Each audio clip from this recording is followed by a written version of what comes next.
Greetings, divine mirrors. Sacred awakening, remembering gods and goddesses, one and all. Thank you for showing up. This is the 6th episode of my new pilot project, Voices of the Global Awakening, Tuesdays with TES, 5 to 7 p.m. Pacific time. That time is very specific to me because my birthday is May 27th. So that is 5 to 7, and that is why I chose that time for my own personal thrill.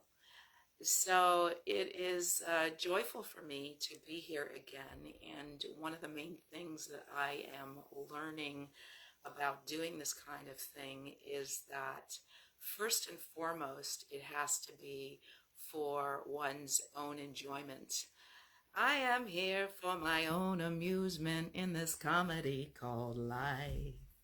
Because if I get attached to numbers and people being here and how many people and whether it's worthwhile, one of the secrets of awakening is that there's only one of us here.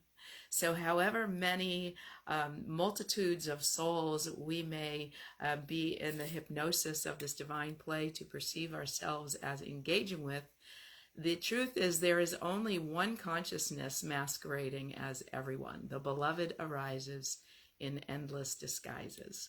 And so part of my healing journey, which I am delighted and obliged to share, is to really step back from the hypnosis of mortal reality and do what I call a spiritual reality check and awaken to the truth of our divinity. So all the different ways and processes that I have taken myself through and or been exposed to through other divine teachers, I am inspired to share with you.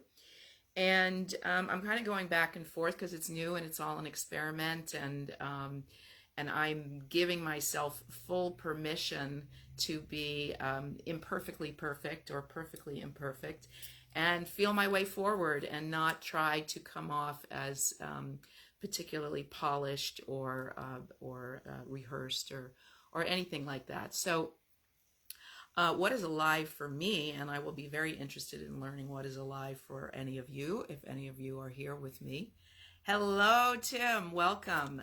It's good to have you here. We're just getting started, and if at any point during the broadcast you feel inspired to come and chat with me, if you're on your phone, there should be a little icon at the bottom that is pretty self-explanatory to click on, and that will send me a message that you're trying to enter the broadcast, and I would be happy to chat with you on whatever might be alive for you. Or the topic that is alive for me right now is related to sacred intent and truth-telling, being one's truth,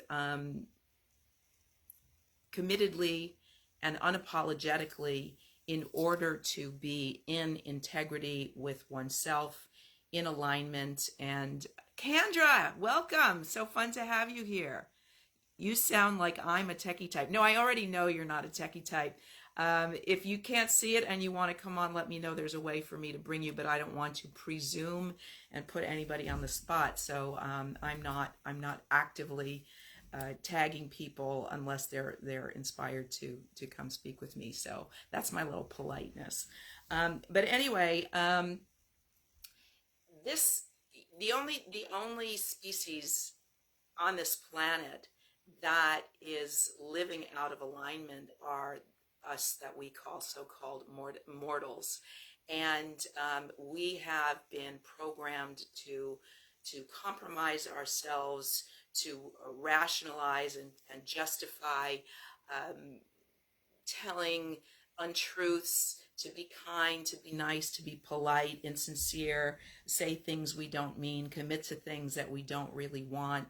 And for me personally, that is something that I have been spending the last 3 years since my mother's transition healing in myself because I was pretty much programmed this way, to be a good daughter and to agree to things that I should do, not necessarily that I wanted to do, and this bled out into, myriad relationships in my life, both personal and professional. And in the last 3 years, I have committed myself to like having no more excuses as to why I couldn't simply follow my truth and do as my heart desired, and no more excuses in the way. And so what I have found is that it's not so easy to just be your truth if you're used to not being your truth. And so, like, for example, the last 2.5 years, I have been, here you come. Okay, I'm going to click on here. You found it. Very good, Techie Tim. That's going to be my new nickname for you. Add. Roll. Okay, so while we're waiting for Tim to here he comes. There you are. You Look at made that. it. You Split made it. screen. I'm Yeah, I so did. impressed with you. Mm, mm, Yeah. yeah. I'm eating From not chocolate. being able to find the link that was right in front of your face to actually getting on here with me. And it was like, oh my God, was it me? Did I leave it out? No, Yeah, that was fun. you have to understand one thing about me. I'm the king of self-deprecating humor. So Okay. when I talk about not being very technical, I'm actually doing that tongue in cheek and just being a little silly. Oh, are Um, you actually but really very techy? mm, pretty techy.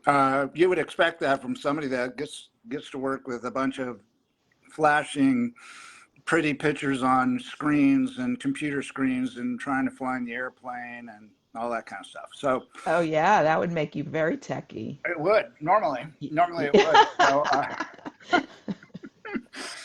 So Yeah. I was actually before. Now I'm shaking. Hold on, let's put this down here. Before I was on my iPad, and it was I don't actually have the app. It's a long story, but the app kept fumbling, and so I deleted it, and I go on my iPad onto Safari, which is the browser. So Okay. under Safari, when I was on there originally, the first time I checked in, it didn't have this icon that it has in the app that's on the phone, specifically designed for iOS devices, blah, blah, blah. Finally found it by going to the iPhone, and there it was, live chat right down there. Okay. And All here right. we Yeah. are. Yay. How's your day Yeah, going? it's pretty cool. I mean, interestingly, like as I say, that this is a pilot project, and I'm just sort of still getting my feet wet with it, and I'm giving myself a lot of permission to have a slow gear up, and so it's possible that ultimately I will switch to another platform that may be more conducive to having a larger conversation. Like if everybody's keeping their mic open, we could have multiple people cross-talking with each other with some guidelines, of course, at the same time. But in the meantime, I have the biggest following here on Facebook, so it made sense to start here so I can, bring people with me if we end up moving. My day is going, and I was just starting to talk about this as it relates to like my commitment to truth telling, and that as ultimately the highest form of being in alignment and in integrity. Because to me, what I was starting to say is that humans are, I think, the only species that has learned how to compromise ourselves and not like just be embodied truth in our all of our impulsive actions. And so these past 2.5 years as part of my healing journey and house hunting has been to catch myself as quickly as possible to hold on to my vision of what it is that I'm wanting to create.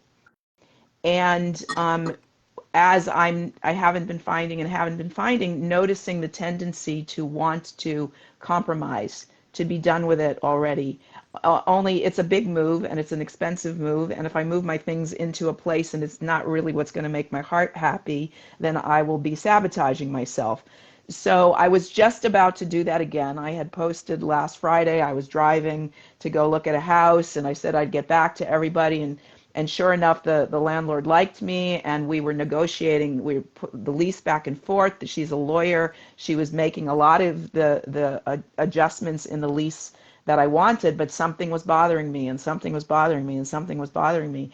And I finally realized that when I walked into the house, it's a huge house. It's a 5-bedroom, 5-bath house, and part of my vision is that this be a, conscious community retreat and event space, and that I can hold workshops and retreats and concerts and all that kind of stuff. And I walked into this like 3,300 square foot house, and there was a wall dividing the living room into, a living room and a family room. And the first thought I had was that wall should come down, that wall shouldn't be there. But everything else was so nice, and she was so nice that I kind of got hypnotized into, oh my God, there's so much about this place that I like. And, we've been moving forward with this intention that we were going to be getting together on Thursday and signing a lease. And I was all excited about it, that Friday night starts Rosh Hashanah, which is the Jewish New Year. And what a great gift to be able to have a new home. But it was like came to a screeching halt as I was like, okay, this is not exactly the house that would make my heart sing. And I have learned through my journey with various landlords that, I'm out of the box. Like, you don't know that about me. I'm out of the box. And when I'm coming to rent a huge house, and they're like, what do you want this huge house for all by yourself? It's like I'm noticing my language is omitting a lot of things that I think are going to trigger them, because I've already been in the position of complete truth telling and having them go, okay, you're too, like, never mind. So I was finding myself doing that. What? The proverbial rock in a hard place. Yeah. So I was finding myself, sort of like carefully couching the things that I was saying to her. And she only lives a mile away from the house. In fact, when I left the other day, she went home on foot. She just bought this house a month ago, and they had no intentions of selling it because they want to keep it as an investment for their grandchildren that they haven't even had yet. So in many ways, it was like, oh, this is a house I'm not going to get kicked out from because they're going to want to sell it, which has happened to me a couple of times. But it's like I'm watching her walk home. I'm thinking she's really close. And for me to be sort of like, not exactly being forthcoming about what it is that I really want to do.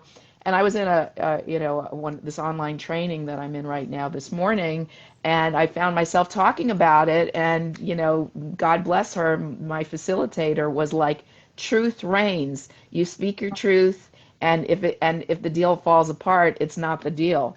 So I literally, just before I came on here, I sent an email to the landlord, fully disclosing my process and my regret and all this kind of stuff. And so, like, I have a weight lifted off of my heart, but at the same time, I feel frustrated and sad because I'm back to square one. So that's how my day is. It's like dealing with myself.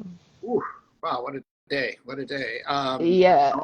I'm a little confused. Are you going into the house, or is the deal over? It's all. Well, she's not going to remove the wall. I mean, Did you, they just bought you ask her? Did you ask? $1.3 million.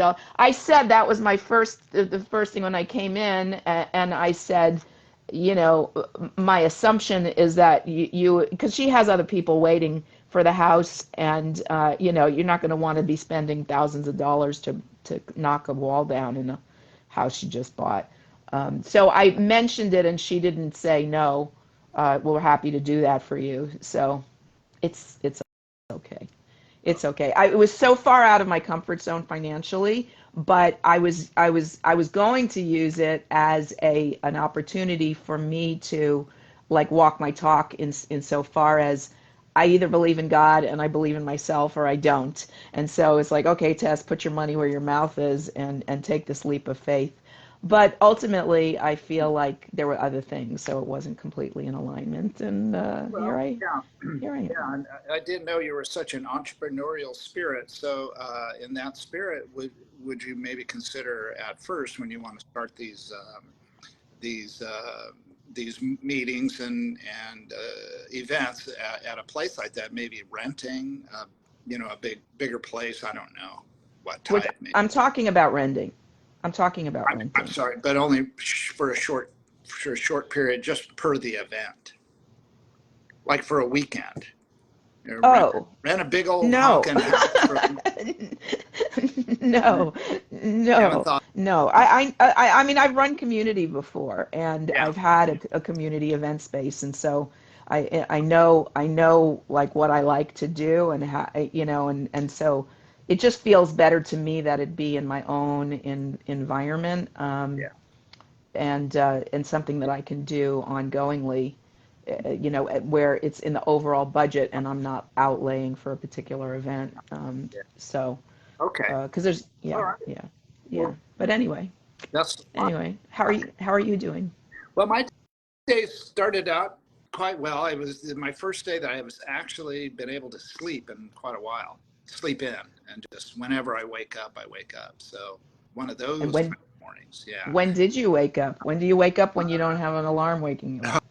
Oh, it depends. It could be noon or later. Mhm. But today, I think it was 9:30ish, or even earlier, maybe 9 o'clock, something like that. Mhm. So I'm on reserve from home, so I stay at home and have I have my phone. So if they need me, they can call me. But otherwise, I just stay at home, do stuff around the house, do stuff around San Diego. I don't have to be at home. I can be. Reserve for Out. piloting. I Reserve for piloting didn't. a plane. Is that what you mean? Yeah, right, Oh, right. you In case they need froze. somebody calls in sick. You froze. You're Unfreeze. Unfreeze. you're you're buffering. It's probably my connection or something. So you're buffering. There now we're back. We're back. We're back. Okay. Back. Sorry, Yeah. I didn't hear all that smart stuff you just laid on me. I was all like, No, I just asked if being on reserve meant for piloting. yes, Okay. yeah. Very cool. In case somebody gets sick or that kind of thing. Okay, so you're like a substitute teacher. Right. At home. I wish they would call me. Oh yeah. I'm at home going, I'm glad they didn't call me. Okay, that's good. That's Then good. I get to do stuff around the house and I get to sleep in like a real person instead of a That's fake person that gets up at 4:30 in the morning. You talk about lack of reality and truth. That's the worst time to get me up in the morning, 4:30 in the morning, crying out loud. wow. I want to sleep. Wow. I usually get up at 4:30 when I. Wow. I don't sleep much. I don't sleep much at all.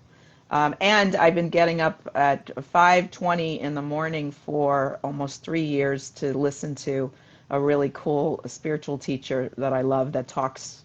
He used to talk 7 days a week, and then his family got on him, so he took it down to five, which I was grateful for, to not have to set my alarm that early. But he's getting up, and I'm getting up because he's really inspiring to me. So Oh, yeah, yeah, yeah, that's great. yeah, So yeah. then I had I decided not to really eat anything for a while, and so I got up, and today is Susan, my girlfriend Susan's granddaughter's birthday, and she's 1 year old. So Nice. I decided when I'm laying there in bed and I'm not sleep deprived, I go, wow, what can I do today? I can make a video saying happy birthday to Wild. That's her name, Wild. Wild. Oh, that's Yeah, awesome. yeah, it's an awesome name, and she's the cutest little girl. And so so Susan's up in Pine Grove at the birthday party, and so I made this cute little video, and I put in pictures of, I said I just met you recently because I was up there and did meet her a little while ago, and then I Hi, said, Stu. oh, Keep Stu, going.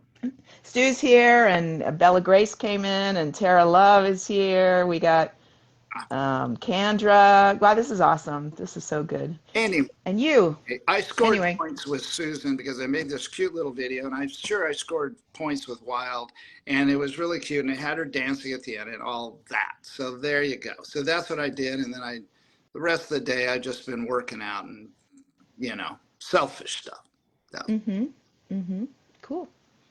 So, is there a particular topic that is alive for you that you haven't would like to speak on, whether it is sacred intent or truth telling or what Voices of the Global Awakening means to you or anything else that pops in? Well, I'm kind of curious. This is Facebook Live. Is this going to go like out there to Facebook world where everybody can see and hear all the things that all this wisdom we're pontificating? Or Yes, and then once the broadcast is done, I upload it onto YouTube on my YouTube channel, so oh, it it's will. even a broader audience. Okay. Yeah, baby. Yeah, baby. You got an opportunity to touch the world Yeah. right now. Also gives me pause too. I have to be careful what I say. So because I can say all kinds. So full transparency is not something you aspire to, because I do. So yeah. Yeah. I appreciate that, and there's nothing I do that I'm ashamed of. It's just that I guess I pick my audiences, and I don't. So I guess you would say that I am, because there's certain things that I could say to some people that wouldn't want to say to the other people. So in that sense, I guess you say I might be a little, I'm still not totally speaking my truth here because I'm not going to Mm-hmm. speak my truth to my boss, the same kind of truth I might speak to, you in private or someone else, So I pick my audiences, and I don't know. I guess I've always done that. And I don't know that that's terribly unusual. However, on the flip side, I mean, it's really good if you're in a position of independence, and perhaps you are, where you don't have a boss necessarily, or maybe you are your own boss, and maybe it's easier. Not that I couldn't do it, but it might be easier to like be so super transparent that everybody knows what you know. Mm-hmm. You know? Mm-hmm. Well, I mean, it feels like a process if especially if you're not raised that way. If you're raised to be polite and just sort of say the thing Private. that yeah, yeah.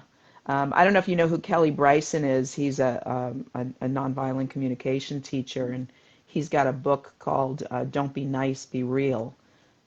Okay. Yeah, Nice. yeah, yeah. So anyway, So it's nice to see. yeah, It's but not. It's anyway, nice to see you. yes, nice to see you. Nice to be seen.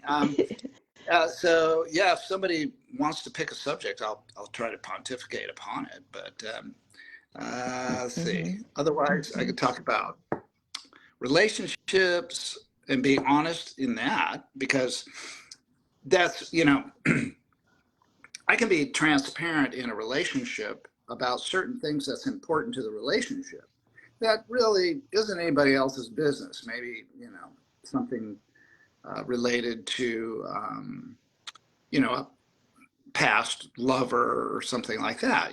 So it's like this person in the relationship with me now deserves and should know certain truths about me, and uh, the general friends on Facebook and YouTube, um, frankly, it's none of their business. And so Hmm. that's my thought process.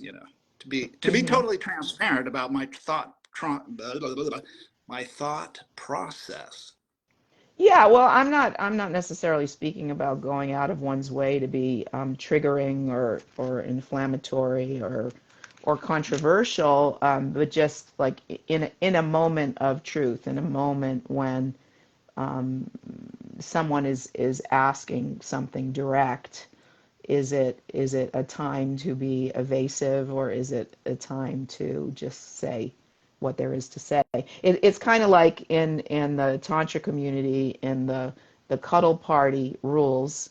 they say that no is a great gift that you can give to somebody else, because if you say yes when you mean no, not only can we not trust your yes, but you're also not freeing us in order to get an authentic yes from somebody else.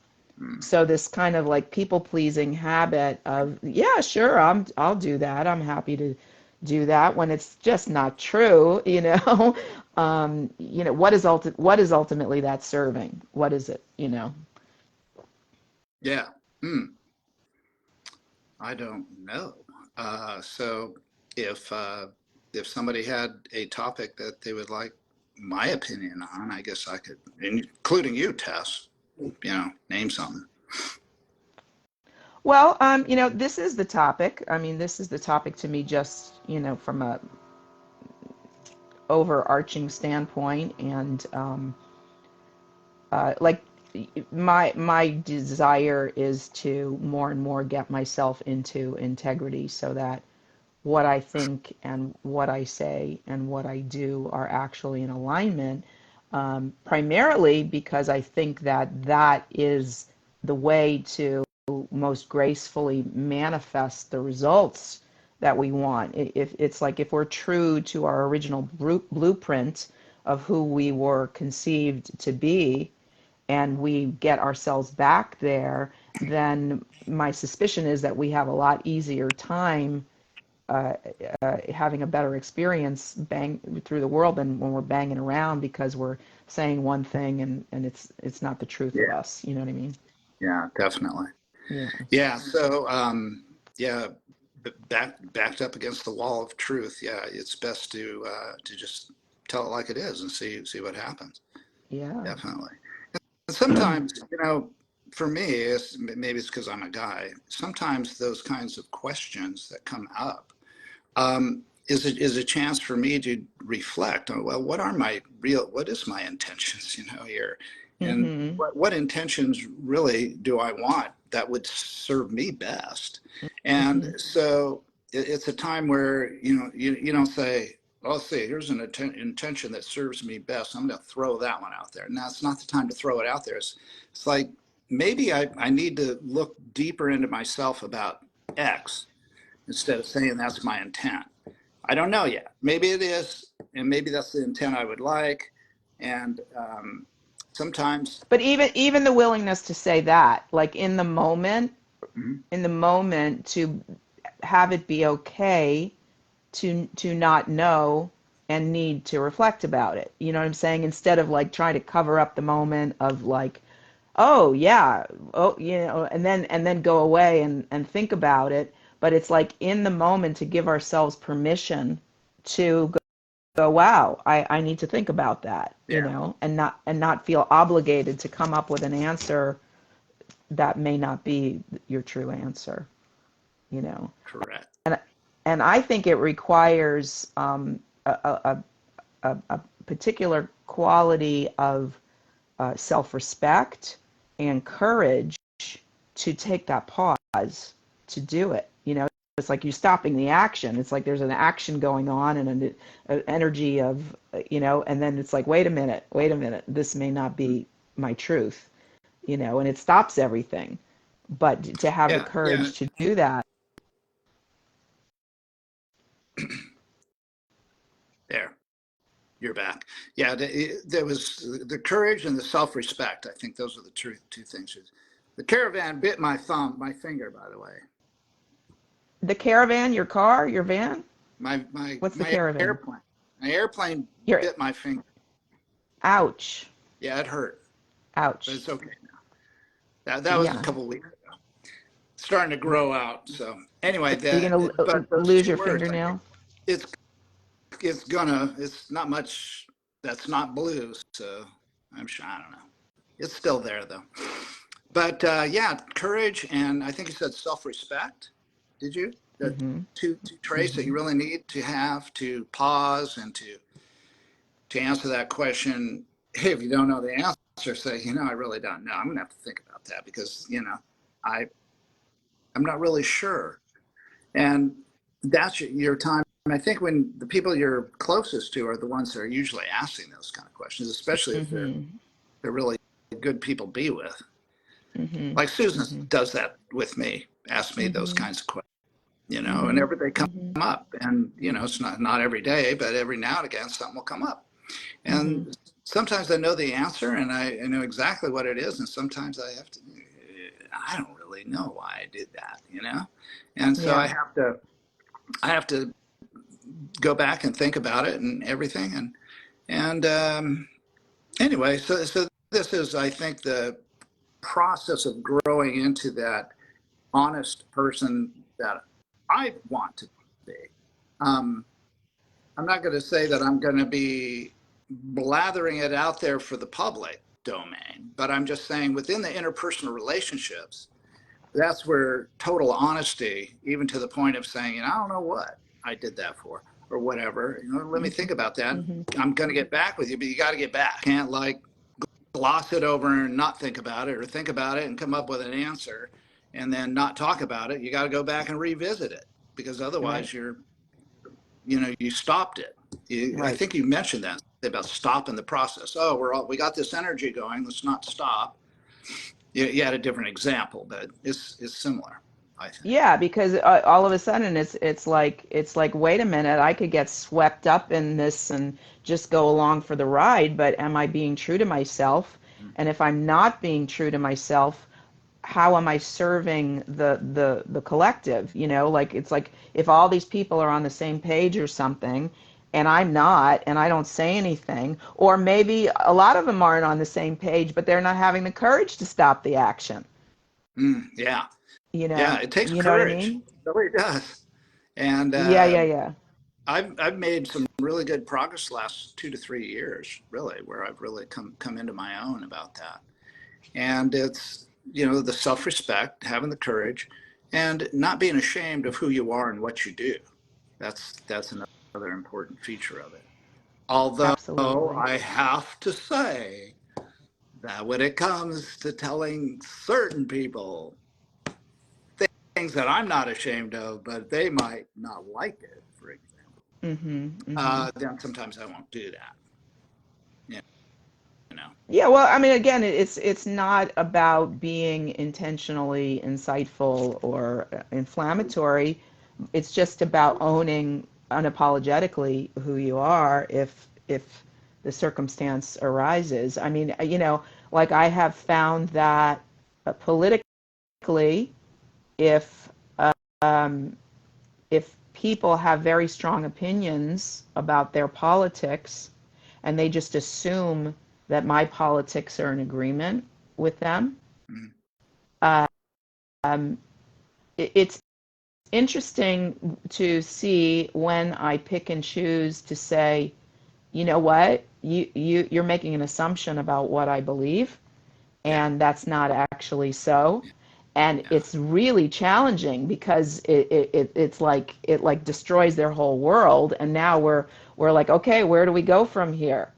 Where do we go from here? yeah. Right? Right. Yeah, yeah. Yeah, Hmm. yeah. Um, but those differences can be overcome as long as everybody's honest about how they feel about it, But and when it's you got appropriate. to put So I'm not honesty saying. on the table. You got to put honesty on the table. Like I have some recent experiences of two young 30 something guys who remember me from years ago having met at some sort of a party or something, and and When they were and they're 20, separate from one. right? Right. And like I don't even remember who they are actually. And they're like, "Oh, I've been trying to find you for, since COVID and all this kind of stuff." And it's like there's this like hip slick familiarity in their communication style, and they have nothing to do with each other, and it's happening simultaneously, and it's Oh my, so weird.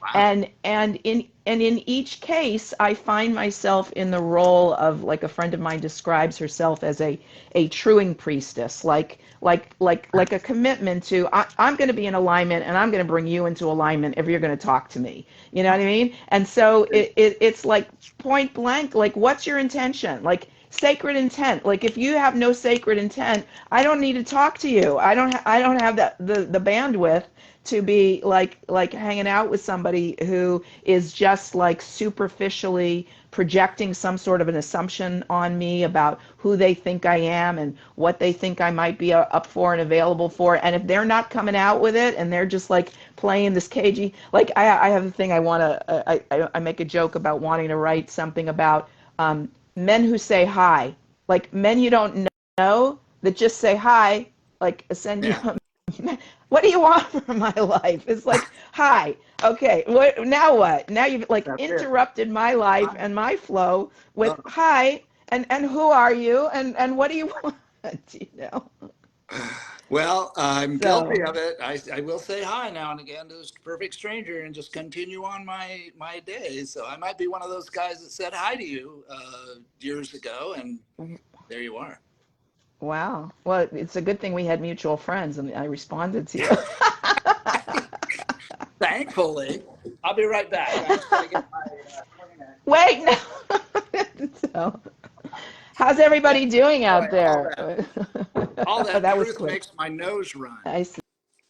I get it. So also, I have to let you know that I'm looking at the time. yeah, because Okay.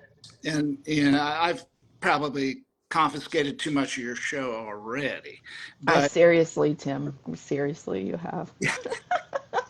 so No, it's been fun talking.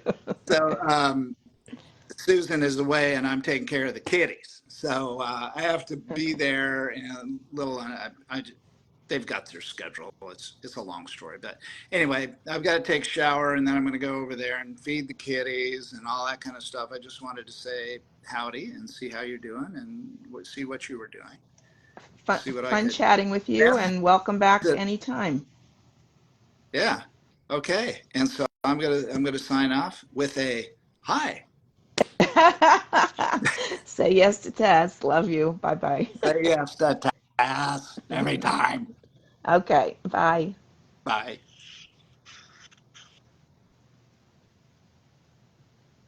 Well, that was fun. Who has entered the building? Lion Love. Hi, all. Taking myself out to dinner. Enjoy your dinner. Shayna, welcome. So good. This is so good. Juliana just seemed to have arrived here. Welcome to the scene. And so what is alive? What are we talking about? We are talking about truth telling, the courageous commitment to aligning what we say, what we think, and what we do in order to embody integrity in such a way that we are in alignment and we manifest the things that feel graceful and gracious to us instead of off-putting and offensive in some way.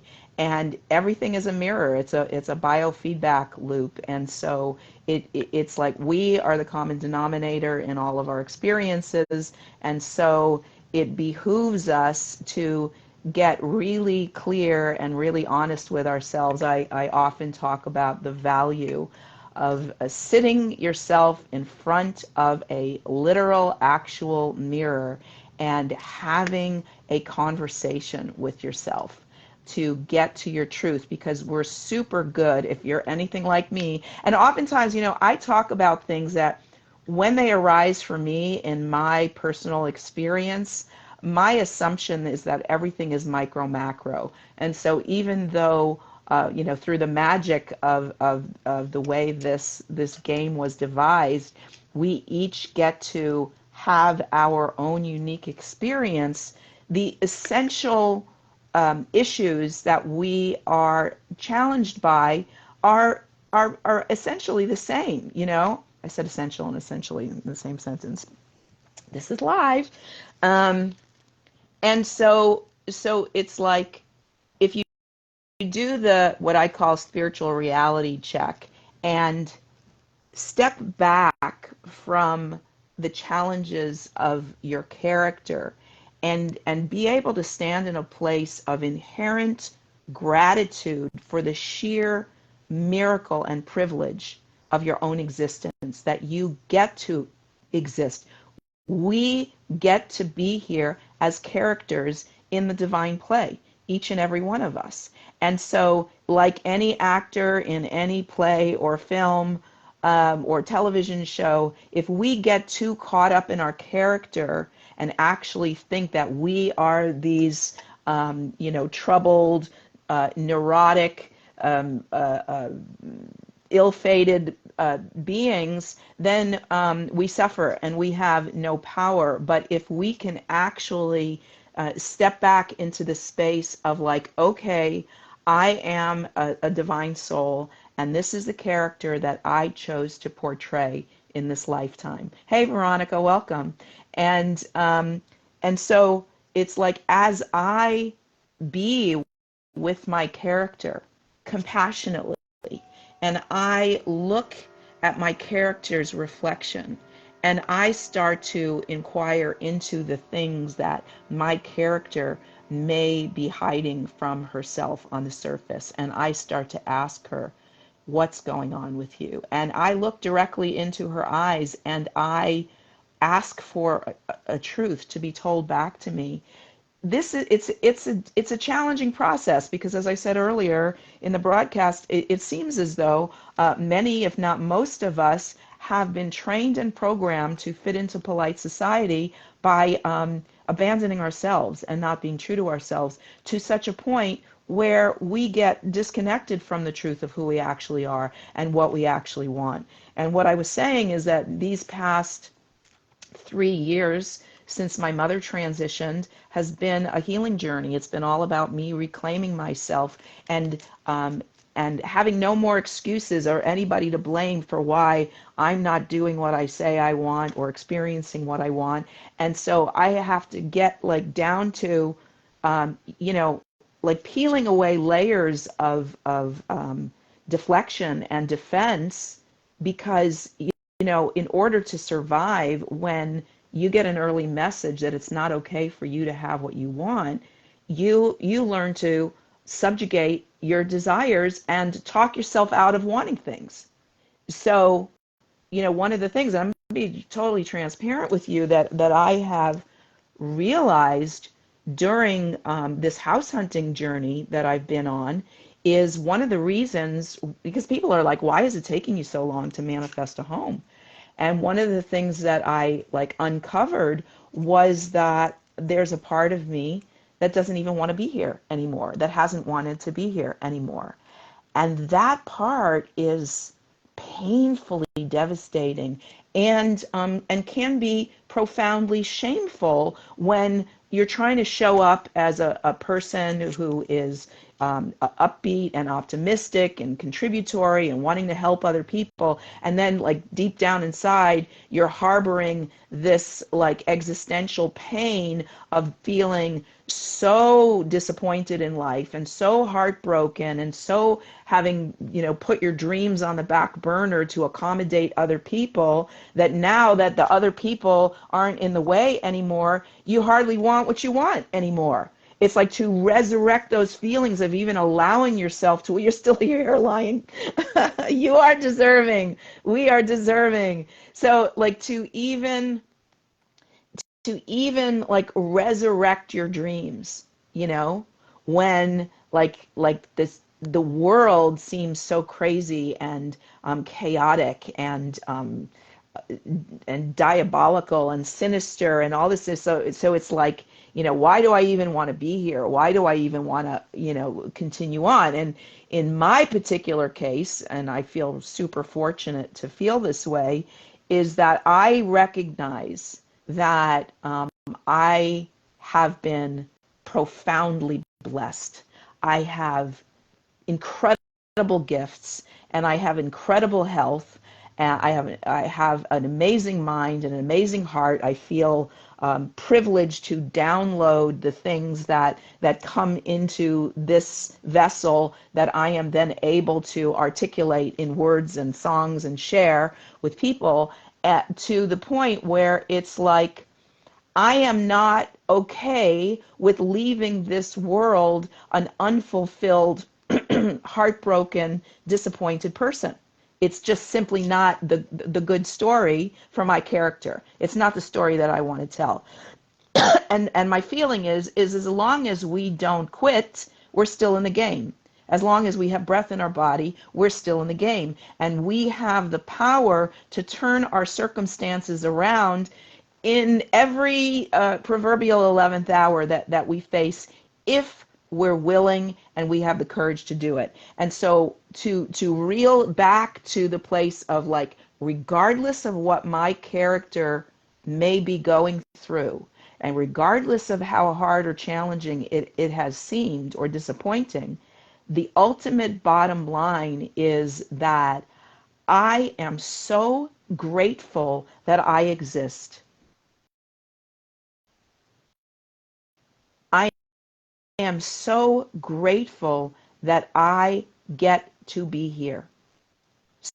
So that it behooves me to work with myself and deal with myself and deal with the pain and identify it so that I can dismantle it and transmute it and have compassion for myself and change the software in my head and reprogram myself so that I can redirect, like the way the GPS is like, if you make an incorrect turn, it doesn't beat you up over the head and tell you what an idiot you are and you don't deserve to live. It simply says in the most neutral tone, recalculating, when possible, make a U-turn. Like, that's it. It's like all these ways that we have internalized beating ourselves up and making ourselves wrong and feeling ashamed and feeling like we're unworthy and feeling like we don't deserve to be here is so disconnected from what I consider to be the inherent truth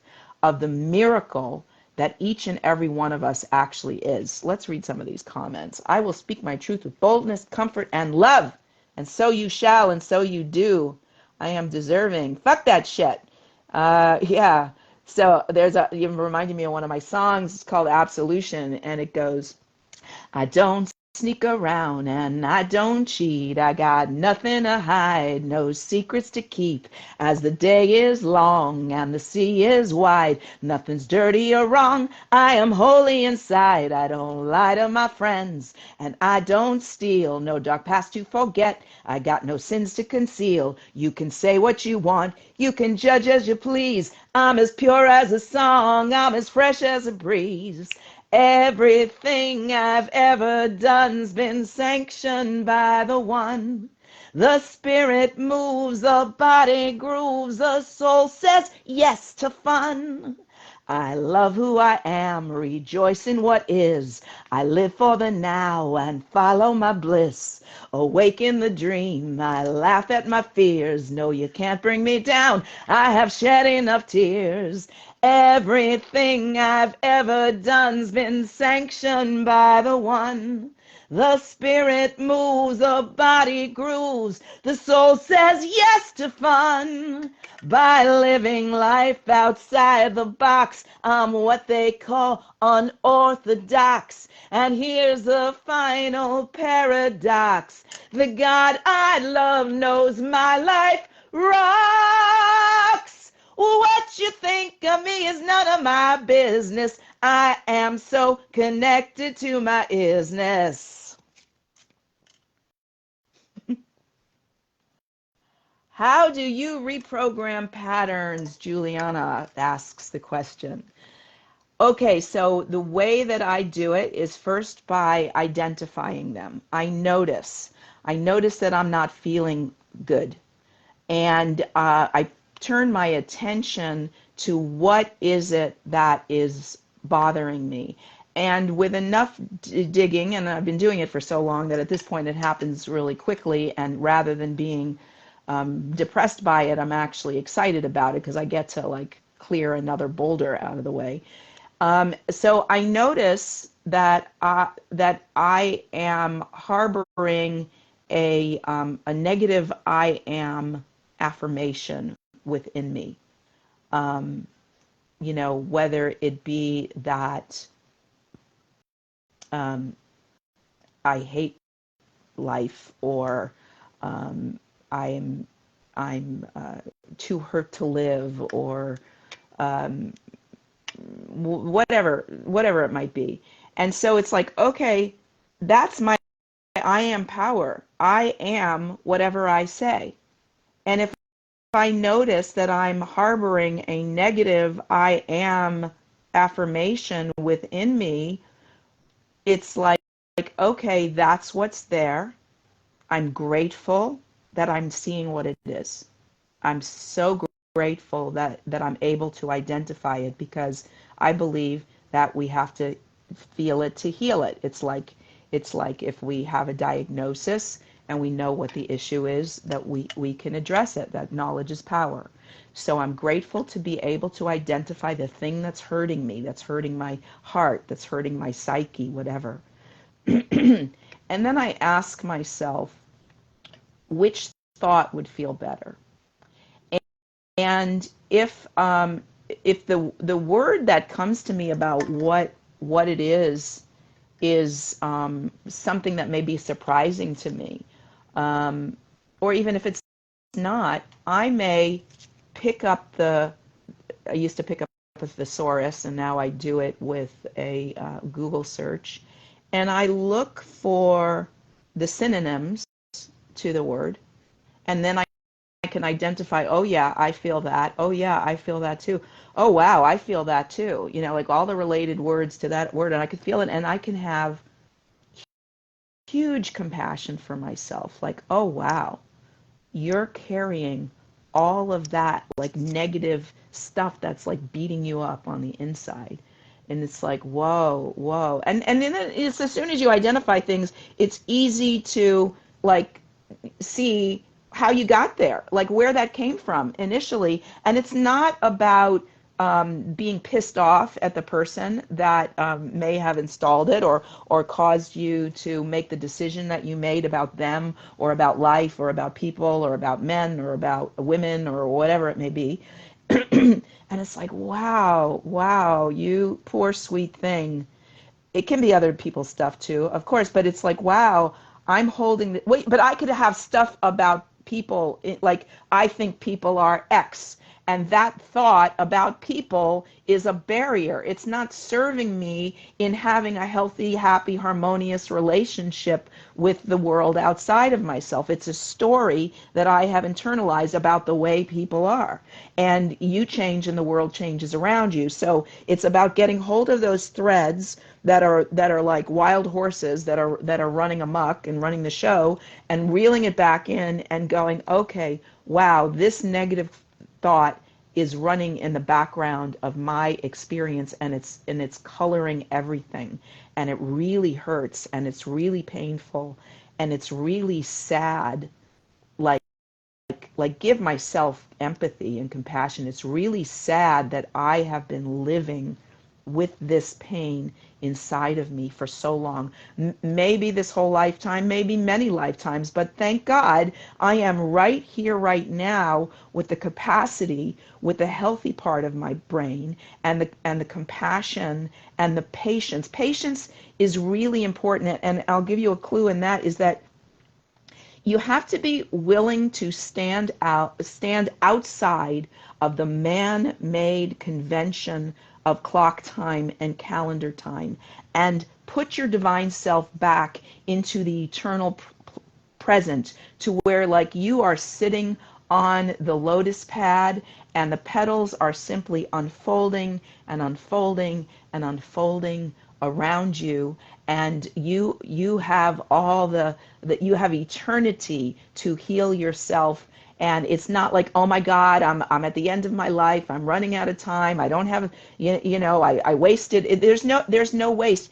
Everything that happens is part of our healing journey, and it's not just for us ourselves. We heal ourselves so that we can be a mirror and reflection for others, a compassionate, to support them in healing a similar thing. It's why we go through everything we go through, because evolution is a team sport. We're all in this thing together. So, okay, so I don't want to lose the train. So we have compassion for ourselves. And for me, it's like it's more important than anything else in the world. It's more important for me to get myself into alignment, authentic alignment, so that I am like I'm a puzzle piece that is put into the mandala of life, of this tapestry of life, in exactly the precise place, not trying to fit myself into something that looks like where I'm supposed to be, but it's not really it. And no matter how much I push and shove and try and bend the piece and break the piece, it just doesn't belong there.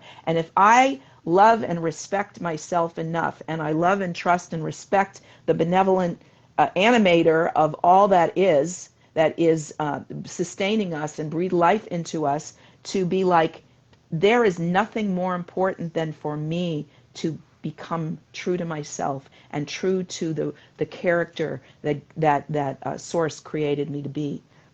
So I have this infinite compassion and patience for myself to do the work. It is painstaking work, tedious work, to identify what is the negative belief, to look at the synonyms so that I can get like a comprehensive view of what is that thing that has been dominating my experience, and then to look at the antonyms and see which of those descriptive words I can plug in to my I am statement that is opposite of that thing that I've been carrying, but not so far away that I can't believe it, right? So if I hate myself, let's say, like, I am in a hateful relationship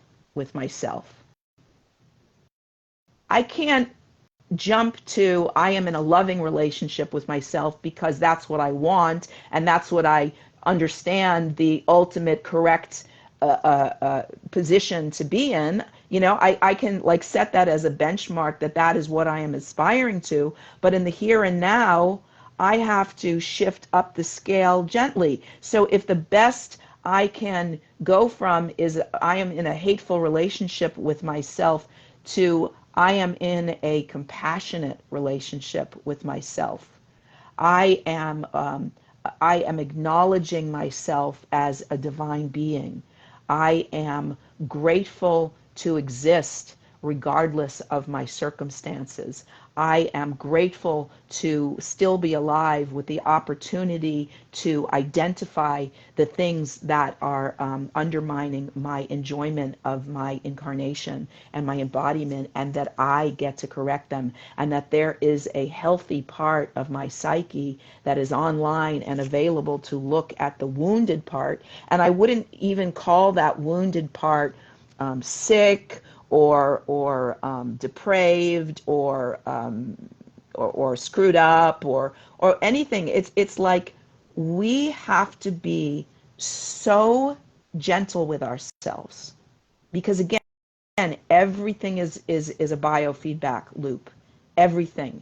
And so if we're not being treated the way we want to be treated out in the world, we have to look at how we're treating ourselves, how we're talking to ourselves, how we're honoring and being with ourselves, and make our relationship, like our mature adult with our wounded inner child, the most important relationship in our life.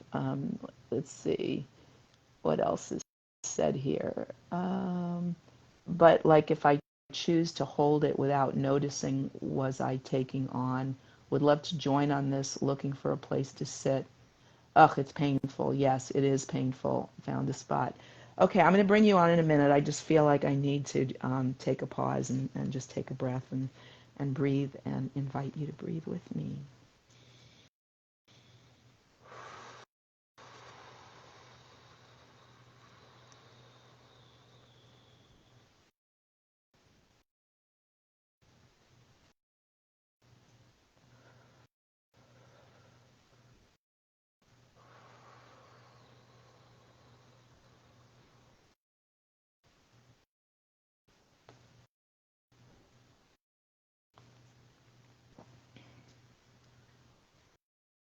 It is painful.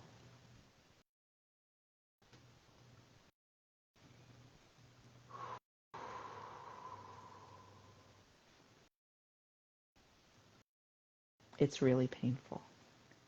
And what I make up is that we chose, it's kind of like Mission Impossible. Do you want to come on, Juliana? I'd love to have you on too, Lion. Juliana's never been on, and if you are willing, I will be most happy to chat with you. Let me know, and that would be great. In the meantime, yes, okay, all right. I'll delete.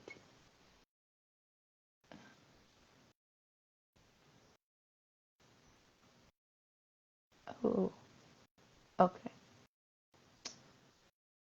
Let me go back. Juliana, are you on a computer or are you on a phone? You need to be on a phone, and there will be a little like person icon with a little square with a little person inside the square, which kind of represents the phone screen. And you need to switch over. You need to switch over to your phone in order to come on. I don't know why they don't make this feature available on the laptop. Okay. Yeah. So it's like, Mission Impossible. Your mission, should you choose to accept it, is to come forth in physical form into this field of pure potential, and with like a lot of tools that we don't know how to use, and so we're banging around and hurting ourselves and hurting each other. And our mission is to figure it out so that we ultimately can use these tools with grace, understanding our power, understanding our I am power, deciding to be a force for good, and healing ourselves to the point where we feel worthy of the miracle and the gift of getting to be alive. Because if we don't feel worthy of being here, we're going to be miscreating all over the place. I feel like singing a little song while I'm waiting for Juliana. You are the heart, you are the hands, you are the voice of spirit on earth, and who you are and all you do is a blessing to the world. We are the heart, we are the hands, we are the voice of spirit on earth, and who we are and all we do is a blessing to the world. I am the heart, I am the hands, I am the voice of spirit on earth, and who I am and all I do is a blessing to the world. You're a blessing, we're a blessing, I'm a blessing to the world.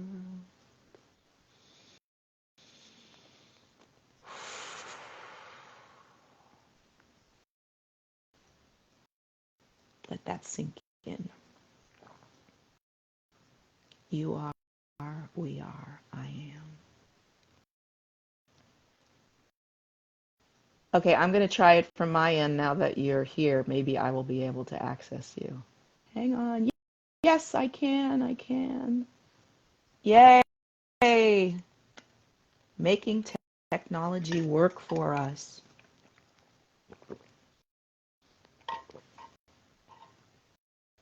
It says it's adding you. I don't know whether you can hear me while this process is going forward, but you should be here momentarily. It's kind of like the Star Trek, what is that thing called? You Trekkie people out there, where you can like suddenly show up in a space. It says it's adding. You probably need to click something. You can hear me. Okay, cool. Mm-hmm.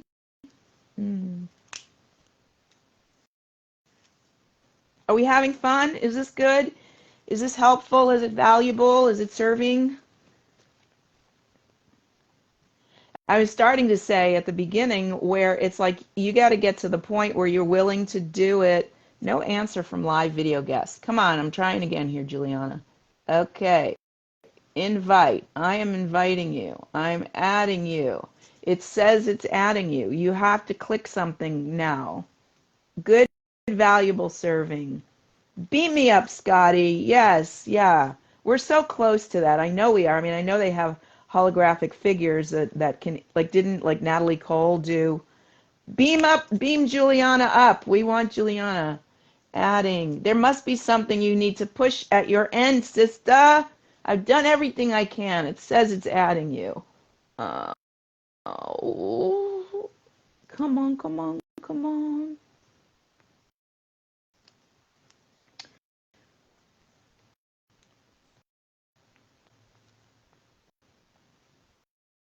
We're holding space. The anticipation is building. There must be something to push. I have so much bright light. No answer from live guest. Well, this is a big boo. I don't know why that is. I don't know. Oh, I don't know. Huh. Well, I'm listening to the ocean while I wait. Juliana. Okay, well, I'm going to bring Lion on, and Juliana, we're gonna try again. Maybe your phone needs extra coaxing. I don't know. Here we go. Lion add.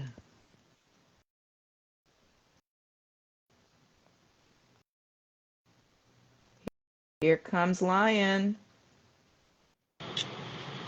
Hey, sister. Hi. Yeah, I hope I don't know, it might be too loud here. There's like this really loud ocean and I I only hear you. oh, great. But Oh, I hear wow. it a little in the background, but it's nice. It's like, shh. Yeah, it's really pretty. I don't know if you can see it. I Like do. I'm on the pier. Oh, there it is. You can see it a little. It's Yeah, really beautiful here in Ocean Beach. nice. Yeah. Hmm.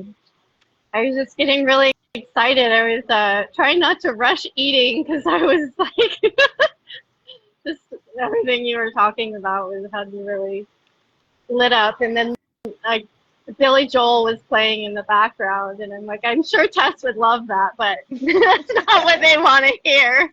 What song? What song was it? Was it like perfect or? Uh, um, I don't know what song it was. It was like, we're gonna rock, we're gonna roll. You know, Rock. Days of Old. Is I that don't Days of remember Old? that one too much. Oh no, no, Bruce Springsteen. It was Oh, Bruce Springsteen. Anyways, it was something that I, I was like, oh, I bet Tess would love this. I digress. okay, okay. You were just talking about truth, and I saw Juliana saying how you get rid of that pattern, and I was just reminded. Oh dear, we dropped her. We dropped her. See, this is the thing, is like if you don't make technical glitches wrong, and you don't make needing to pause to gather your next thought wrong, because you're not trying to show up perfect, and you're just giving yourself permission to be this divine mortal character that you are, you can like be poised and deal with things in the moment, and it's equally interesting, I think, and equally instructional and valuable. It's like this is the divine play. It's not a dress rehearsal where it's all a big improv, and we're making it up as we go along. So just like, roll with it, roll with it. It says adding and connection failed. Okay, so we are being challenged to add guests right now. Is there anybody else who wants to try? Ha ha ha ha ha ha. So again, it's like you got to do it. You got to do it for your own enjoyment. You got to do what you feel guided to do and called to do because it empowers and energizes and enlivens you. And if others benefit by it, that is a fringe benefit. That's icing on the cake. And another little ditty. It doesn't matter what you think of me. I'm good with God and that's enough for me. One thing's for sure, my heart is pure, so we can just agree to disagree. I got a million of them, folks. I got a million of them for you. And what else do I want to tell you about? If while we're waiting to see if anybody else is going to come back. Oh, it looks like somebody's trying to come on. Wait a minute. Oh, Stu Schreiber. Accept.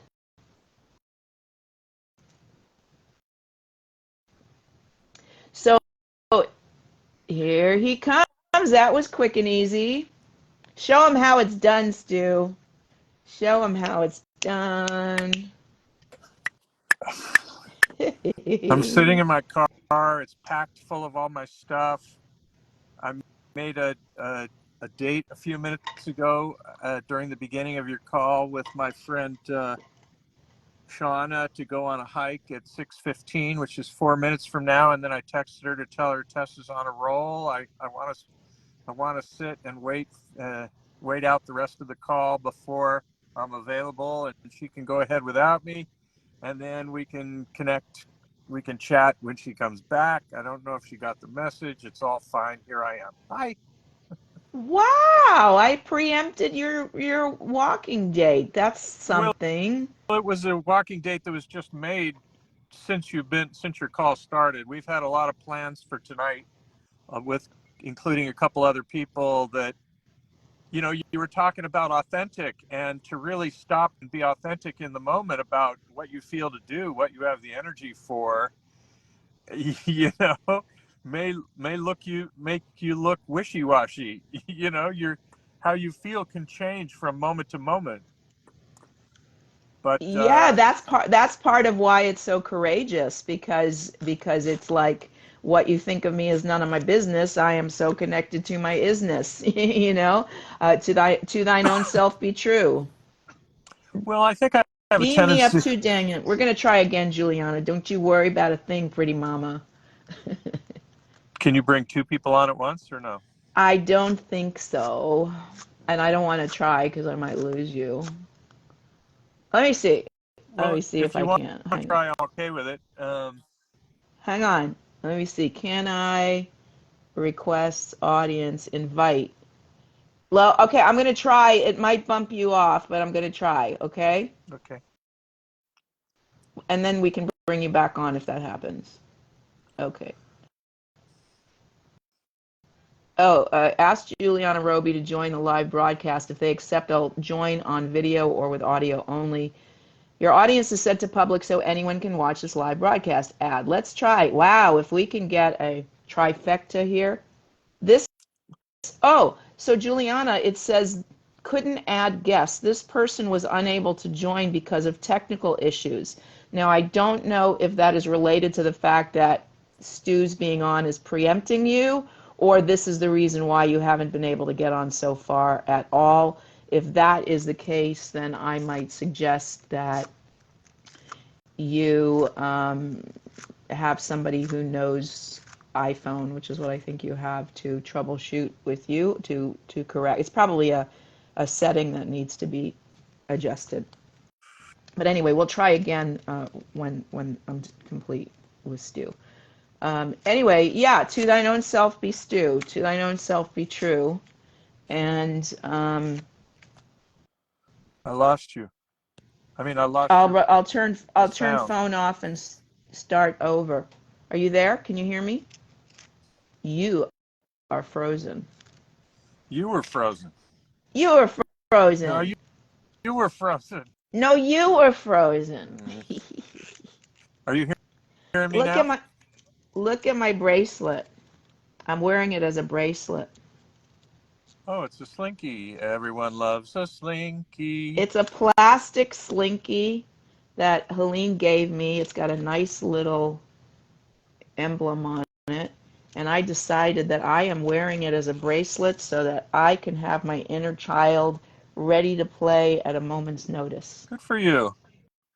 Well, I just Mhm. want to reflect how inspiring you are in your learning and applying principles that you're about wounding and how we just lose our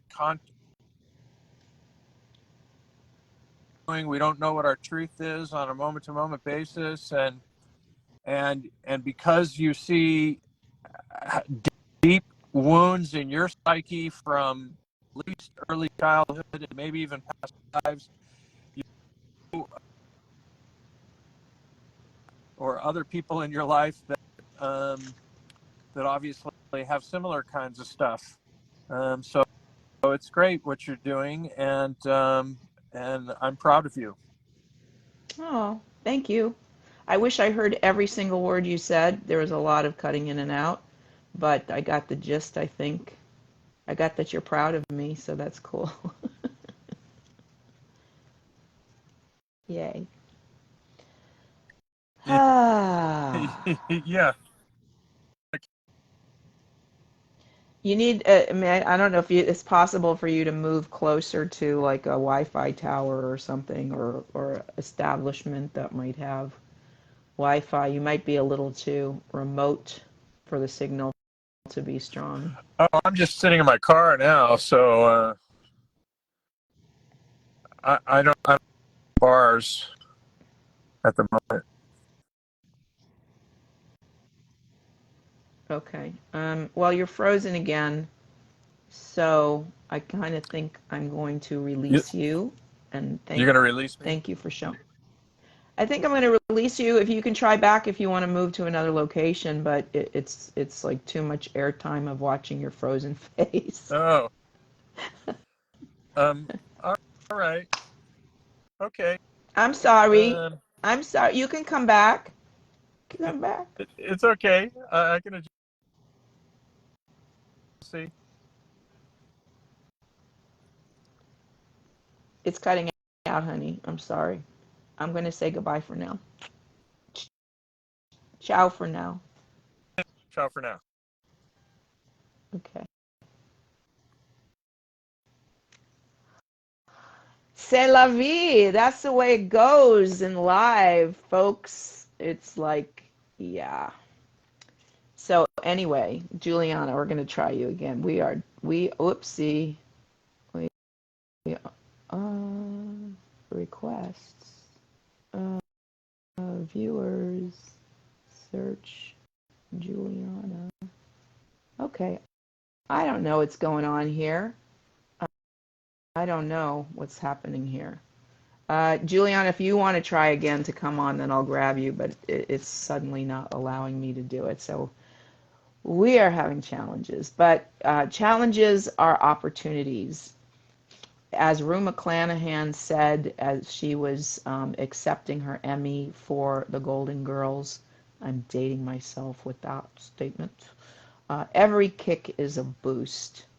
And, I've been learning something about the soul triangle, a really interesting teaching. And we all come in with the same intent, which is related to the heart chakra, which is the chakra of intent, which is to bring more love into the world.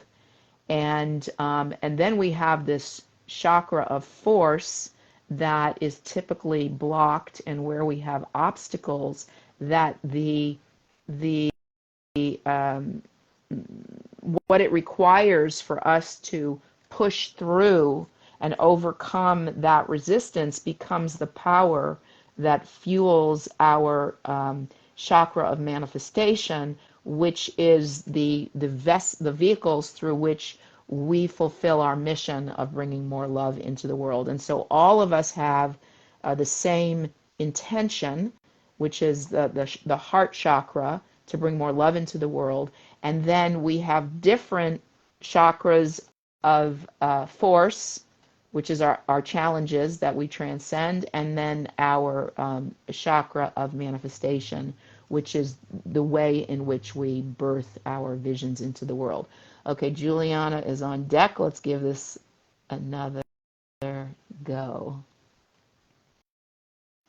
Okay, it says adding.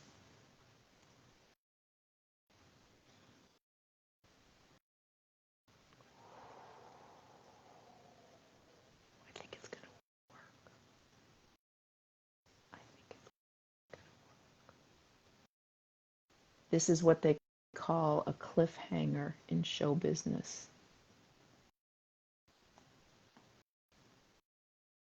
It says adding. It's flashing adding. Juliana, I command you to appear on this world stage right here and now.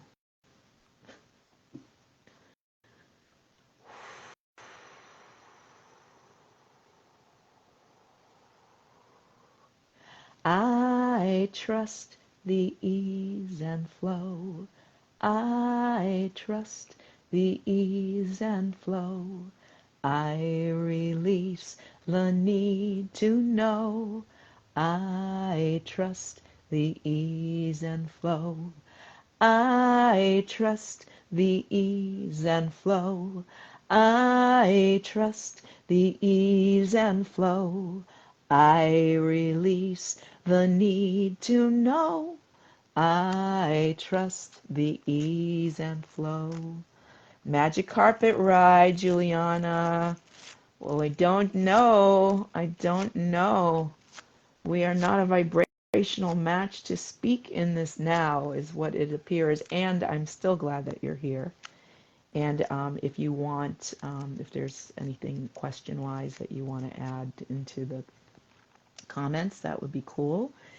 And I was starting and then I got redirected to remind everyone to please look at what the fuck indeed, to please look at the description of this event, and it will show you all kinds of different ways that you can support and participate in this endeavor, which is a community service. And I got big plans and big visions, and I got lots of groups that you can join, and lots of intention for live happenings as well. As soon as I land in a temple space that bespeaks my vision and intentions. Stu's back in maybe a better sound area, so if you want to try again, please go ahead.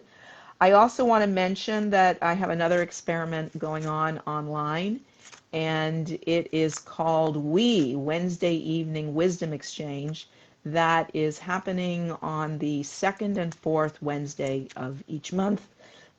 Started 2 weeks ago, and the next one is tomorrow night. And right now I'm going to pop into the chat.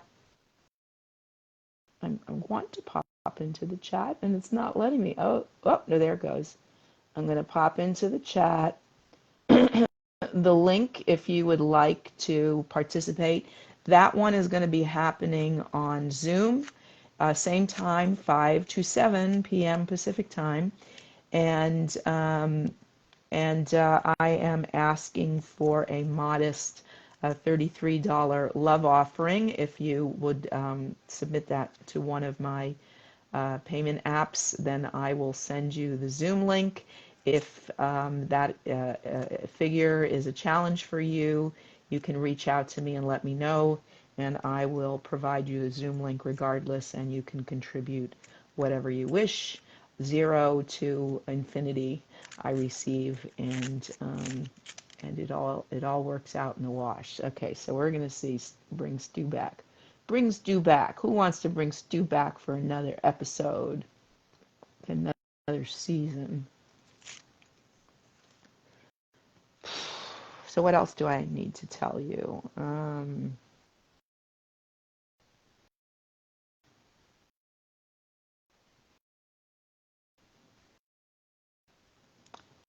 So yeah, there are specific things that I feel gifted at supporting people with, and that is offering a spiritual perspective, as I call spiritual logic, that even though it may be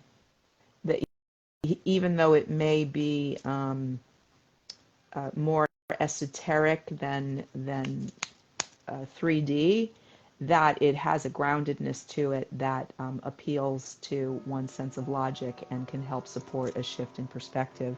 I literally was called into talking somebody off the ledge last Monday night in the middle of the night, and we had a really grounded conversation till 2 o'clock in the morning, and by the time we were complete, he was no longer considering taking his life, so I feel really grateful for that. And I also do a lot of primal emotional release work with people. I can support you in moving stuck energy, stuck rage, stuck grief out of your body, and help you ground into peace and purpose. And if any of that is of interest to you, feel free to reach out to me on private message, and we can have a preliminary chat and see how I can support you. So let me see about bringing Stu back. Oh, now I see Juliana.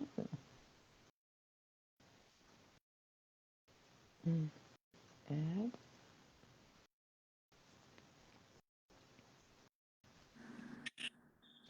Da da da da da da da da da da da da da da.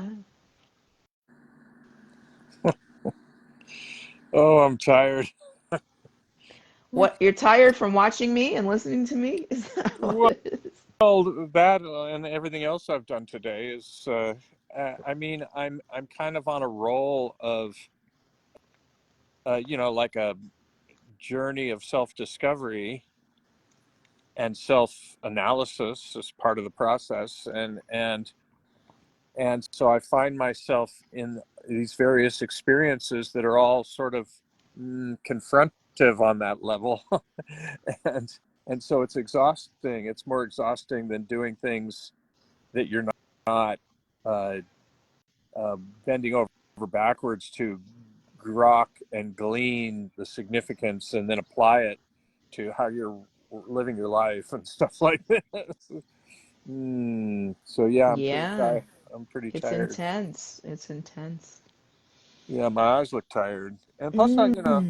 I'm sleeping in my vehicle the last 2 nights, and I guess I'm going to again tonight. So that might be part of it too. You can kind of see it around my eyes. Well, I mean, Mm. it shouldn't be a problem if your bedding is comfortable and warm enough. If it's not, then you need to make some adjustments, I would say. Yeah, they have some dorm rooms here that are available. Or I could I have a tent. I could put up a tent. Um, I just don't know that either of those can happen before tonight. So maybe they Hmm. can. I don't know. Hmm. Hmm. Um, Anyway, so did Juliana make it on? She hasn't made it on yet, but I see her. She's got a request in to join, so I will want to try again. But you made it here first, and I wasn't expecting her, so All right. I'm hanging with you right now. Well, See, it's this is again 6:29. another reason why I want to potentially shift to a Zoom room, because in a Zoom room, Hi, okay, Juliana. hang on, Hi, Juliana. Um, in, Juliana. in a Zoom room, we can all have our microphones open and have a group discussion. That's what Wednesday night is going to be. So, tapping the group wisdom, Wednesday evening wisdom exchange. I Right, was going to do like one Wednesday be all gender and the other Wednesday be a women's empowerment, which is another WE. for female identified beings only. And one of the coaches that I'm working with right now is suggesting that for the sake of simplification and non-confusion, that I just make it one thing. So 2 weeks ago was all gender, and I was going to do women's empowerment tomorrow night, but I've decided to go ahead and make it all gender again for tomorrow. Well, I think you've taken your act to the next level. You seem to be enjoying what you're doing now online here. Well, I'm enjoying. I mean, I feel like again, everything is energetic and being in alignment, and the more um, in my heart and authentic and willing to be true to myself that I am, it seems like the more entertaining, charismatic beings I'm attracting to come talk to me. So it's easier to flow when we're co-creating and playing with each other. You know, it's like Panache said this morning, something that I remember Esther Hicks saying decades ago, is that like that we're drawing out of him what he's saying. If we weren't drawing it out, he wouldn't have so much to say. And Esther said the same thing about Abraham. So I kind of like, I didn't actually, before I came on this call today, having just sent that letter to the landlord that I was backing out of the house that I was gonna rent. My heart was heavy. Like, I didn't actually feel good. And I had a little bit of dread of like, oh God, I've got this 2 hour thing. What am I gonna do for 2 hours? And then it was like showtime and lights on, 3, 2, 1, go. And I'm flowing. So it's wonderful. It's Well, wonderful. it reminds me of Meisner class in New York, where I recall always doing the best work when I was the closest to like a nervous breakdown or big upset, you know. Yeah, So yeah. so great art comes out of great agita. It's true. It's true. So Juliana is saying, I'll do a class with you for women. We could do that. There's also a class for men I would like to do with you. We could talk about it separately.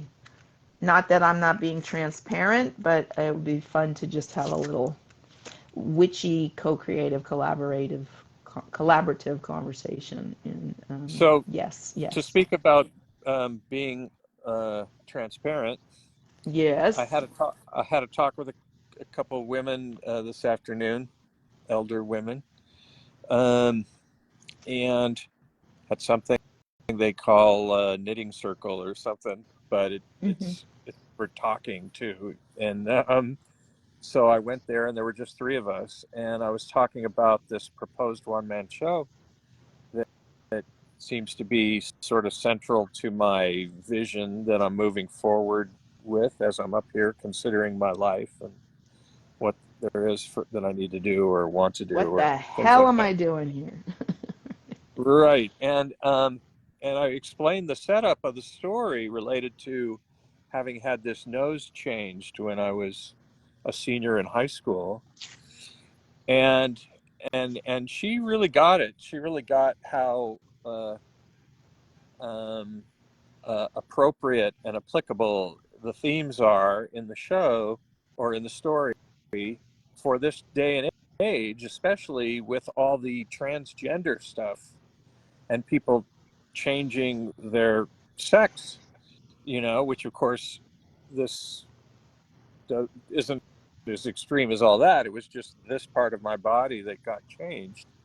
But in the process, she said point blank to me, I don't know what verb she used, but she said basically that you show up white, meaning as if I'm a Gentile American man. Yep, you do.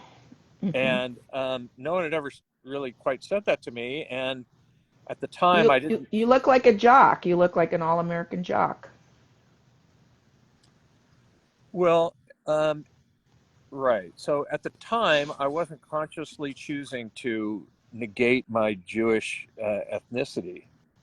Um, But yeah, I mean, I assume that, I mean, I got a certain amount of ridicule about that in elementary school and junior high school and stuff, and high school probably also as Well, well. your mother wanted you to negate your Judaism. I mean, to not look Jewish. Well, I, I hear you.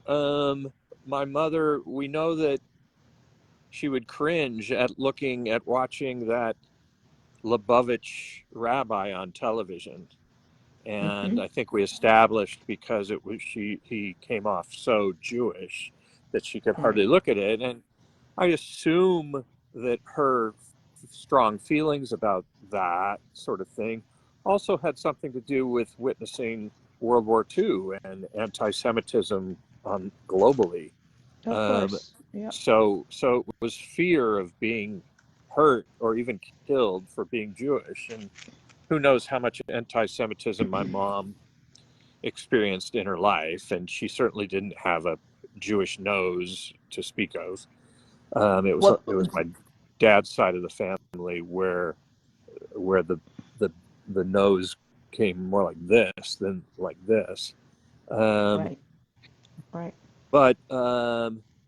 but then I was thinking, oh, isn't it interesting? You know, I took a Jewish girl to my prom when I was a junior in high school.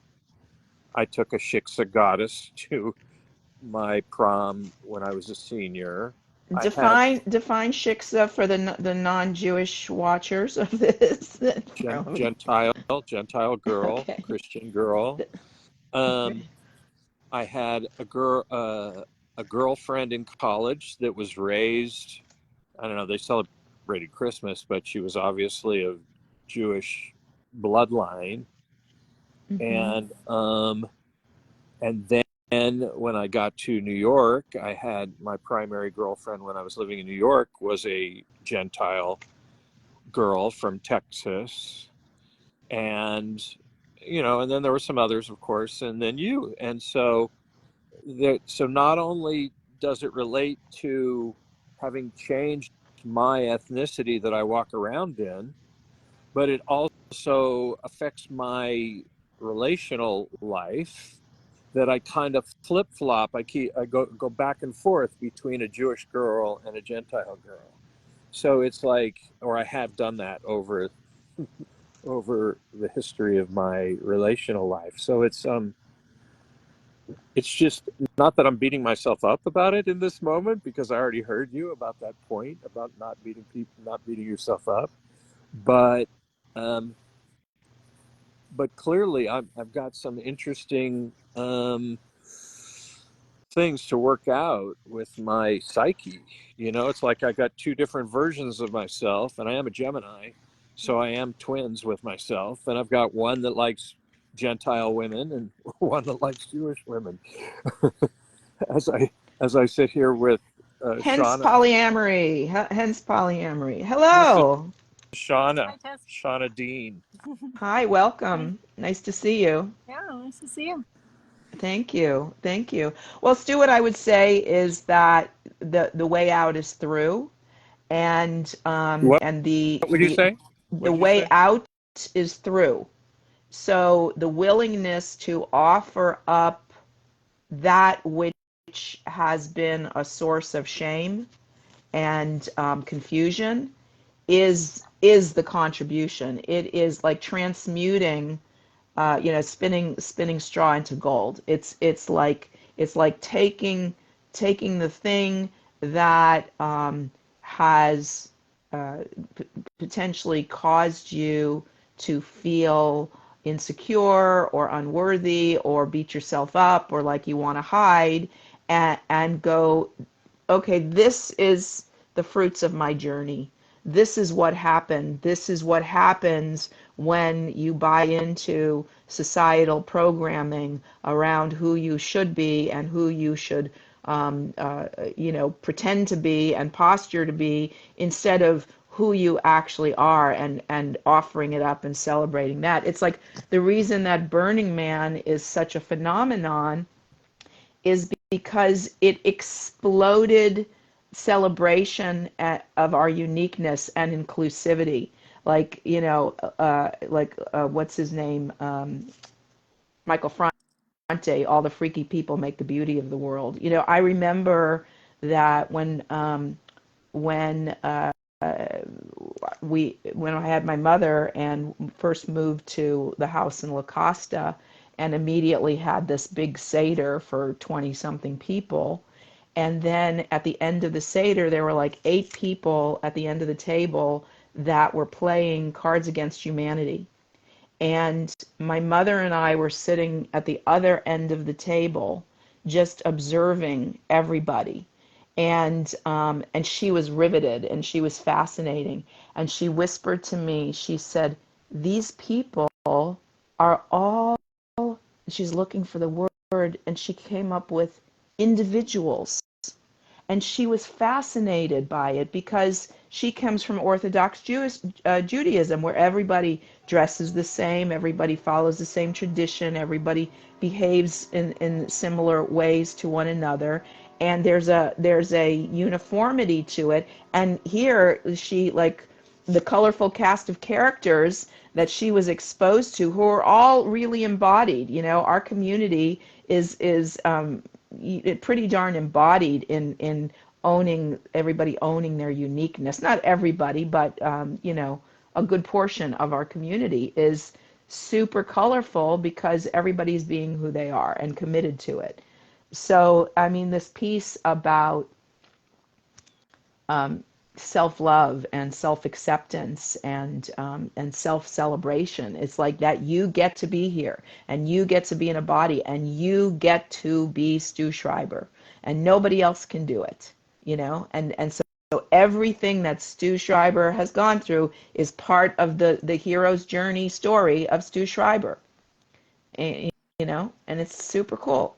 So it's like there's no shame, there's only celebration. That's the healing, the transcendence. Well, right now I feel tired.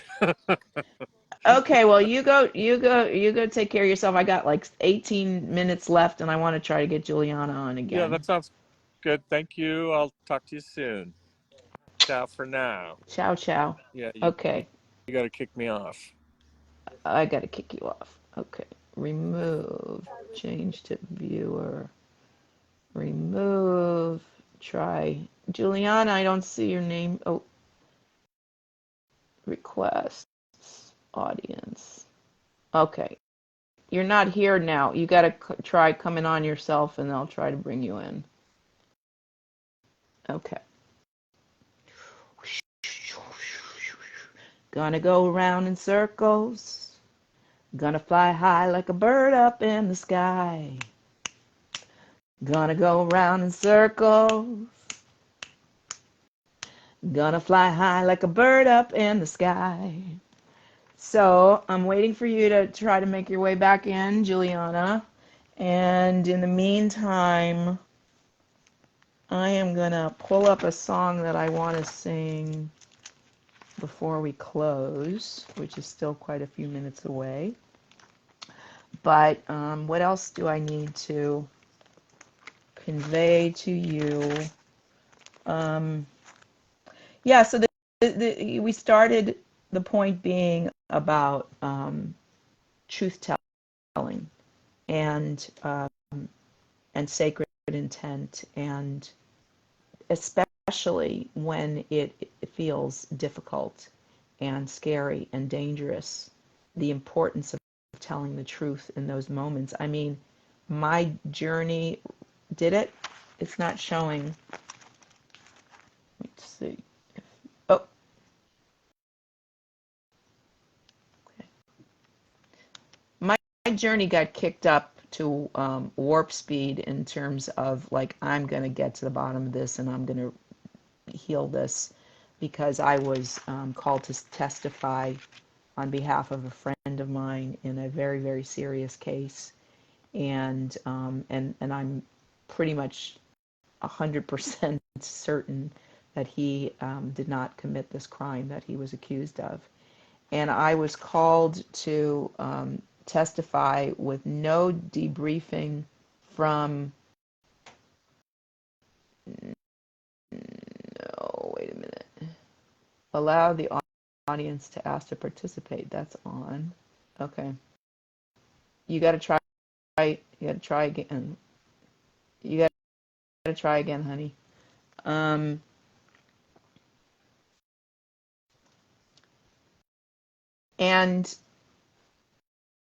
it says connection failed. So try again. The no support from the defense attorney, and all he said to me before I came in is only answer what is asked of you in yes or no fashion. And so I walked into the courtroom and I could feel the oppression of the patriarchy in the space.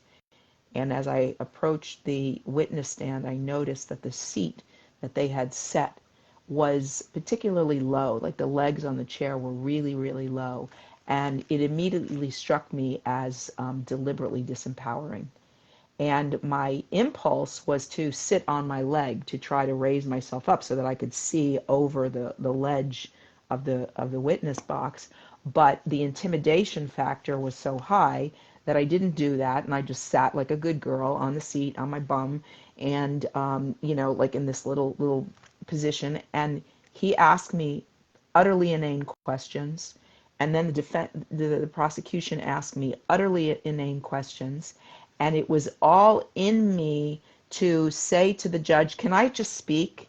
And I was afraid of being admonished by the court and chastised, and the judge telling people to strike from the records, all the stuff that you see in the movies and on TV. I got intimidated by it, and I didn't speak my truth, and I was dismissed from the witness box. I was told I could step down. I was up there 3 minutes, 2 minutes, I don't know. It's so fast.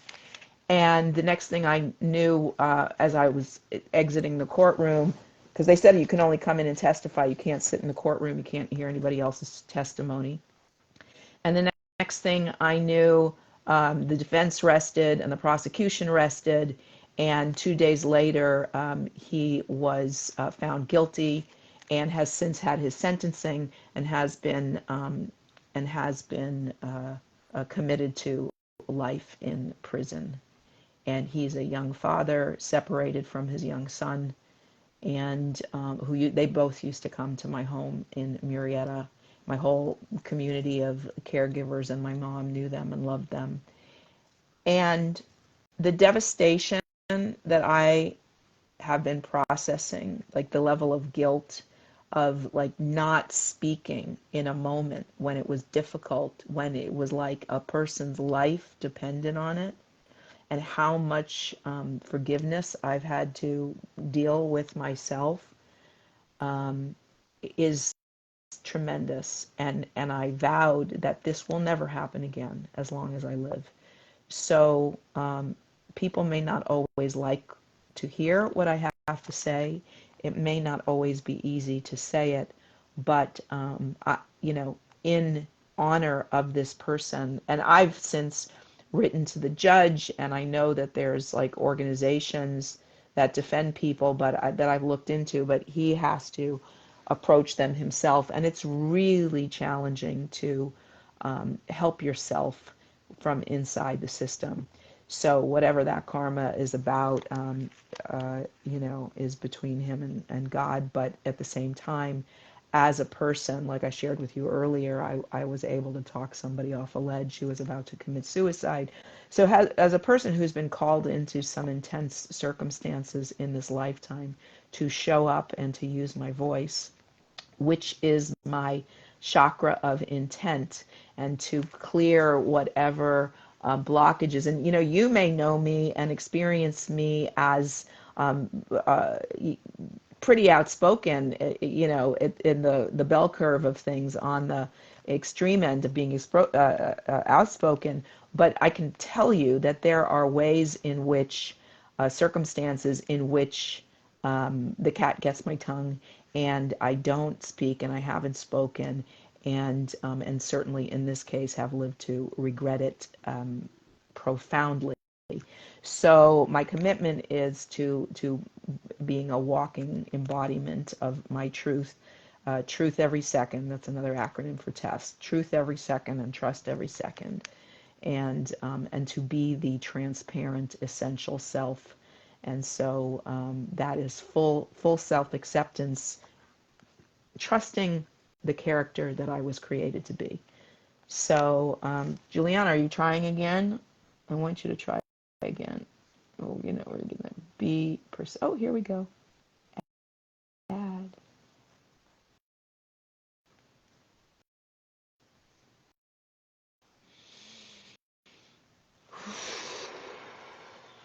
Deep stuff.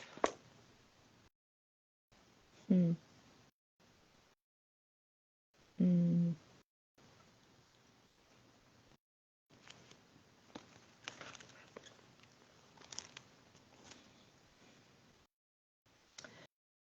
So yeah, again, I invite you to check out ways that you might feel inspired to contribute, support, participate this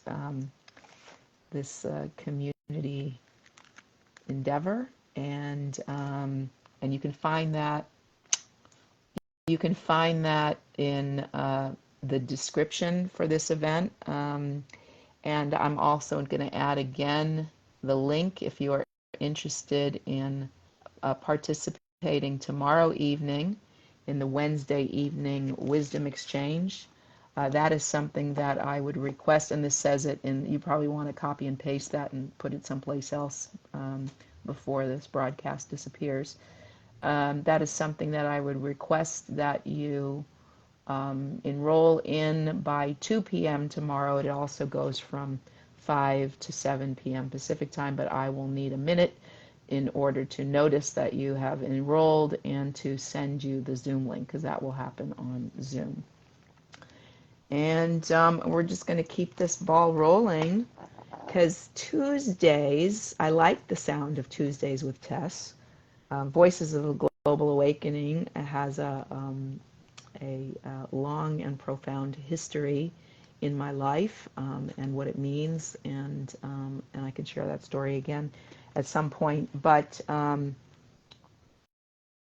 in addition to, I like to play with my name, Tuesdays with Tess, and the 527 time slot, which is my birthday, 527. Tuesday, in my heritage, according to my mother, who was the authority on such things in my life, is considered to be a lucky day, and so it made sense to me to have a Tuesday evening offering. So patterns, self-sabotage, and truth-telling were on my mind. Okay. Is there a particular question you still want to ask about that we haven't covered or replied to yet? Formulating thoughts and typing under pressure with time. So we got about 6-7 minutes left.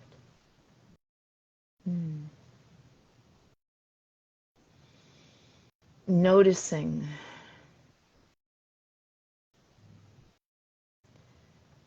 There's a lot of noticing required, a lot of self-awareness. It just seemed like a good topic. Okay, so truth-telling, we've talked about. Self-sabotage, I addressed, and then patterns, facing my truth or hanging it up. Truly, all there is to do is face our truth, because the way out is through. You know, it's like that which we are most afraid of is where on the other side of it is where all the magic is. I remember, and I may have told you this story once.